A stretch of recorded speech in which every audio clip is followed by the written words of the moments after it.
Hello, it's Fallon, aka Amor'eThePoet, pound 24. How is everybody doing? How is everybody's day going? Or have you even checked how your mental health is? Or have you just been doing your everyday endeavors and not even taking care of yourself? Number one thing you should be doing. So I know you guys haven't seen me in a while. I don't know what it is. I can't like get up to this consistency at the moment. I think it's because I'm at a job that I don't really want to be at. I have 6 more shifts until I, you know, venture out into my next assignment. So I'm kind of excited, but then I'm nervous because I don't want to encounter the same type of problems or concerns that I did at the job where I'm currently at. But I did meet, quite a few new individuals that I did relate with and, went out to eat with or whatever. And I don't usually do that because I isolate and I'm like, I have trust issues and you can't trust everybody. You got to be cautious. Yes, you do. So today I was like, I don't know what I am going to talk about. I was like getting pulled here, talk about this. This will be good topic, or talk about this. But I decided today I was going to talk about teenagers or my experience, with being a teenager and also having teenage children or whatever. And then I'm the oldest of 7 girls, so I have had experience with younger siblings as teenagers as well. So, and just to mention, the 7th was my baby's birthday. He would have been 20 years old, actually. And if you guys are not familiar, my baby, I'm talking about my firstborn child, Shakur, who passed away last year due to suicide. So, happy birthday, son. I love you. I know you're watching over your mother. And please continue to do that because I appreciate it. Thank you. So, my experience, I don't think because of my life experience, I don't want to go back to being a teenager. But if I could do things differently, then maybe I will go back. But I'm not coming back once I finish this journey. Or hopefully, I don't know that I'm back if I do have to come back because I'm going to be leaving again. But so teenage, let's see, like about 12, maybe 12, 13, we'll go from there. But I started off watching my siblings, cooking, cleaning, braiding hair, doing laundry, and things like that. Like probably at the age of 7, 8 years old. Um, so I was already doing grown up things as a child. Yes, you do need responsibilities as a teenager, as a child, but you should also be able to be a teenager and a child as well. You should not be doing things that an adult should be doing because they are doing things that they should not be doing, if that kind of makes sense. Like, maybe they were gambling or, had a problem with addiction or whatever. So you were left to take care of the siblings because that was your responsibility because you were the oldest one and they were going to have fun and do what they needed to do. And just because of the type of person I guess that I was born to be, I just always protected my sisters, especially because of some of the things that were happening to me as a child and as a teenager. I definitely didn't want that to happen to them if I could prevent it. And I did the best job that I could while I was in the house with my sisters. Um, a lot of my teenage years, oh, excuse me, from like about 13 to 17, I was locked up, in and out of like group homes, detention centers, residential centers, treatment facilities. I cannot talk today. Somebody must want to talk to me. But anyways, So that's like my teenage years. I was in and out of high school, in and out of the house. And it was, it just was crazy. But like as I grew up, I learned to appreciate actually being sent away because I learned that it was okay to get out and move out. Like as soon as I was able to leave New York or to get out of that house, I did that. It was okay. It taught me that it was okay to love your family, but you can do that from a distance. You can take care of yourself because I pretty much was already taking care of myself as well as my sisters too. Yes, I wasn't um, paying the rent or paying the utility bills or anything like that. But that's not the only thing a parent is supposed to do. I mean, there's a lot more than just paying bills when it comes to facilitating proper parenting skills. And should I say, because I don't want to touch on, my sisters and them story too much because everyone's story is different, even though we grew up in the same household, and everyone has their own perspective of how life was. And I don't want to say that their life was this way and they might think it was another way, but from my point of view, I was already taking care of my sisters and doing all that. So I ventured out and I got out, and it was okay. When I got out the house, I moved to Chicago and I was pregnant. The only thing that I really regret, I don't regret having my kid at all. Not one single little bit. But I do regret having him at the age that I had him at, which was a teenager, 18, because I still didn't know what it was to be a young adult. I still didn't know how to take care of myself mentally because I wasn't taught how to take care of myself mentally. I had to learn that as I grew older.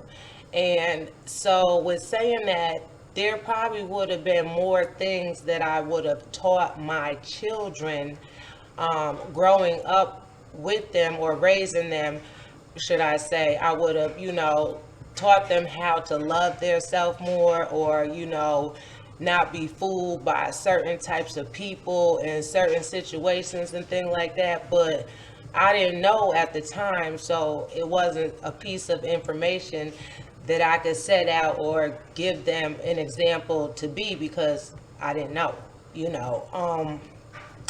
Also, as a teenager, I don't know. I was kind of like a tomboyish kind of teenager.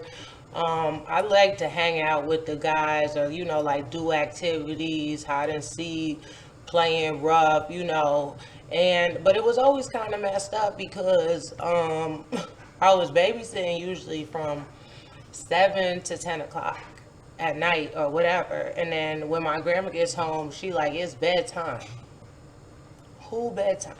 Because I've been taking care of these kids, making sure they got to bed, you know what I'm saying? Finish washing the dishes or doing whatever she, made sure the house was up to par like she wanted to have it. And now you telling me I got to go to bed and go to school in the morning. Like it was like no life. So that's like I started being rebellious. Yes, I started sneaking out the back door, and we lived in a house that had 5 entrances and exit, and it had about 30 windows. You're not keeping me in this house. I don't, care how you try to do it, how many doors you locked, or how many windows you try to lock. I'm getting out the house. So I might as well just go, out the front door because it doesn't make sense for me to do it any other way. But, that was my life. And then that's how I started. So I don't know who told my grandmother about getting me locked up or, reporting me to the police for not following curfew and stuff. But she started doing that, and that's when I started getting locked up and sent away because they would come and find me, and then they would take me to the family house, and then the family house would take me to the hospital, and then that, I'm crazy, and I need medication and all this, and I need to go be mentally evaluated because I stayed out after curfew only because I had been doing all the adult things that teenagers or children aren't supposed to do, and now I'm in trouble because I want to hang out now. I want to have kid time, but my kid time passed those 7 to 10 because I was doing adult things at the kid time. So, but yeah, I did that from about 12 to 17, and then when I turned 17, I got pregnant with my son, and I had a baby daddy, the good, great baby daddy that he was like, you come out here with me, I'll take care of you. And that's what he did. Like, that's what he still does. If I call that man's phone today, do you need anything? Are you okay?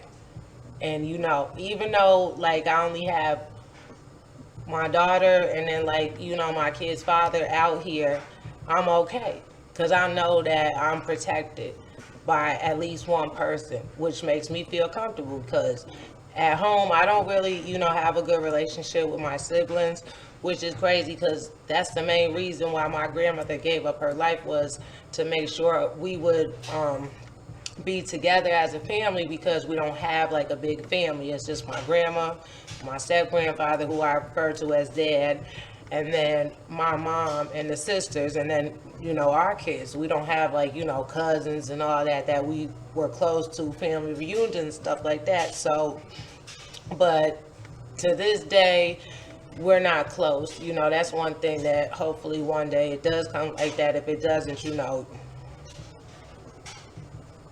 keep it moving. So, being a teenager, what else about being a teenager for me? Um, I was really active as a kid. Like, I've always been into being active, like sports wise. It didn't matter. Like, I really wasn't into running back then, but I did do a lot of swimming and diving, and I did, like, I loved reading. I loved we were in drama class, but that was kind of like at a younger age. But I do, love acting and being like the class clown and making people laugh and things like that. So, I've always been active. So I just, I'm glad that's something that's always stuck in my head, because it really does help with your mental. Even for me to this day, like, without the gym, I don't know what I probably would work out at home, obviously, but I'm saying without some form of exercise, I don't think I would be able to like continue on, because that just like helps me to keep going, to keep going, to keep striving, regardless of what I'm going through. If I make it to the gym, I'm like, okay, you got through today. And I wish, they kind of took that stuff out of schools, as much as active as we were back in the day. I'm saying from now, because them teachers used to push, push, push, push, push. I remember being in high school, sit-ups, arm hangs, pull-ups, lunges, mile run, doing this. And now it's like, and that's a good mental avenue for children or teenagers to take when they feel that there's nothing else left. They don't have hope. Like, you go to the gym for 30 minutes to an hour, like, it gives you like this boost, this lift of energy, and then you don't even want to leave because you feel better. So I hope that's something that they one day eventually, put back into the school systems. They could take out the sit-ups, because I had too many people do a little toot-toot while they was doing their crunches and stuff like that, and that's unacceptable. But anywho, anyhow. So today's poem that I wrote is called Teenagers, and it goes like this. It's okay because I was a teenager once too. I'm here to tell you that you no longer have to go through what you've been going through. I don't know your story, but it's okay to let it go. The issues on your heart are troublesome. Believe me, I know. If you have been mentally, emotionally, physically, or sexually abused, today I'm here to tell you to take back your life, and you no longer have to be mistreated or misused. There will be friends telling you to do this or do that. You let them know today, at this moment, I choose to wear my own hat. Believe me, parents aren't always what you expect them to be, but you learn from their mistakes and do the opposite of what you see. Drugs and alcohol do seem rather cool for the moment, I agree. Little do you know, it's holding your mind captive, and in reality, it's better to allow it to be free. Then you have men, or shall I say boys, who want some of your goodies. Trust and believe the minute you say I'm pregnant, they run from their responsibilities. It's so easy to follow down that road to destruction. If you choose to be a leader, you will realize it is much more fun. I know the pain hurts and it feels like your world is tumbling down, but today you are to take back what is rightfully yours and wear your own crown. It will be difficult because people pick at those who do right. You let them know that you no longer walk in darkness, but instead see the light. Along this journey, you will lose what you thought. Again, I say what you thought were friends. It's okay because you are the person you have to be concerned about in the end. You have dreams and goals that are waiting for you to accomplish them. Your past is your past and will not be your present moment. Your past will try to pull you backwards, but don't you dare turn around. You stand up tall, hold your head up high, and keep your feet planted on solid ground. You have a purpose in this life and a song in your heart. Leave yesterday in its place, and today is a day for you that new life will start. I know you may be thinking, I don't know you and you don't know me. It's okay, but from one soul and spirit to another, I can relate because I've been in your seat. Last but not least, I'm here to tell you that I love you and I know you will defeat. With my faith and the change you choose to make, one day in the long run, we will meet. Now you remember to be focused, determined, and strong minded. And let go of anything and everything that ever caused you to be blinded. Life is a journey, so let's see what's in store. I'm with you. Amor'eThePoet, pound 24. So that was teenagers. And I know y'all was, I meant to tell y'all in the beginning of this video, about the little bonnet, because I did have the wig and all that on, but it started itching. You know what? We make a choice. And it's my choice. And I was like, I just don't feel like being uncomfortable. And, I haven't cut my hair actually since my son passed last year. So it's like really growing and stuff like that. I keep it covered and everything like that. And I just didn't want to be uncomfortable. And today I'm choosing to be happy at all avenues. I don't care what it is. I'm going to be happy. I'm going to be comfortable. Anything or, anyone that isn't on the same path of making me happy and comfortable, to the left, to the right, to the up, to the down, to the under, to the over, but not today. Do you understand? And that's how you need to think because, excuse me, this little Karen stuff. That's how you need to think because you matter, you are important, and people see when you feeling good about yourself and they try to suck that out of you. No, you have to keep on being replenished and keep yourself up to par at all costs, no matter what. I want you to know I continue to fight this battle with you. I love you. Stay focused on your mental health. Make sure you check on it every day, all through the day. I don't care what time of day. It's important, okay? And remember, I love you. Until we meet again, Amor'eThePoet, pound 24.